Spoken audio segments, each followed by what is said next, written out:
आणि आता पाहूयात विधानसभेची तयारी।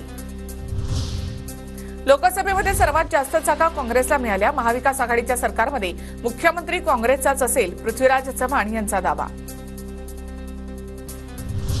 जो उमेदवार प्रोजेक्ट कराल तो स्वच्छ चारित्र्याचा असला पाहिजे, चांगलं काम करतो त्यालाच उमेदवारी मिळणार। शरद पवारांची माहिती। निलेश लंकेंचं उदाहरण देत पवारांचं कार्यकर्त्यांना आवाहन। मी आमदार होण्यापेक्षा बबनराव शिंदेंचा पराभव होणं महत्त्वाचं।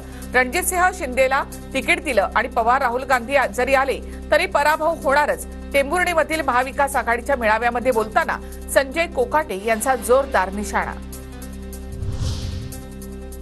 अजित पवार गटाचे जुन्नरचे आमदार अतुल बेनके यांच्या समर्थकांनी घेतली शरद पवारांची भेट। बेनकेंचा पक्षामध्ये घेऊन उमेदवारी देण्याची मागणी। माझ्या विरोधामध्ये ठाकरे गटाकडे उमेदवार नाही, त्यांना उमेदवार आयात करावा लागेल, गुलाबराव पाटलांचा दावा।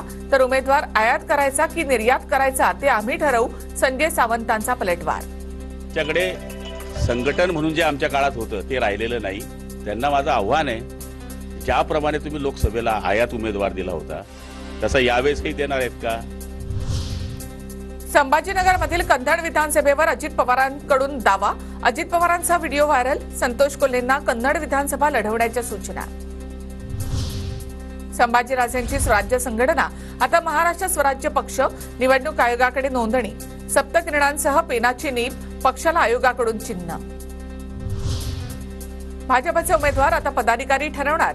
विदर्भामध्ये बंद लिफाफ्यामध्ये उमेदवारांची नावं पाठवणार। पदाधिकारी पसंती क्रमानुसार उमेदवार निवडून लिफाफा वरिष्ठांना सोपवणार। परभणीच्या पाथरीमध्ये काँग्रेसच्या जागेवर शरद पवार गटाचा दावा। माजी आमदार बाबाजानी दुराणींचा पाथरीच्या जागेवर दावा। पाथरी विधानसभा ही पारंपरिक पवार गटाचीच, दुराणींचं वक्तव्य।